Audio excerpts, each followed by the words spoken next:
Meaning of Hamlet.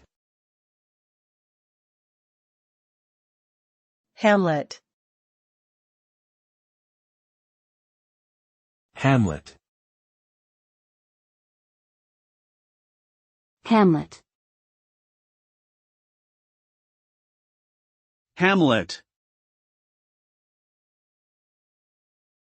Hamlet can have multiple meanings depending on the context. It can refer to a small village, typically without a church, a play written by William Shakespeare, which tells the story of Danish Prince Hamlet's revenge against his uncle for killing his father, or it can be used as a name for a person or place. The most common usage of Hamlet is to describe a small, rural settlement. In literary circles, Hamlet is considered one of Shakespeare's greatest tragedies and explores themes of madness, betrayal, and revenge.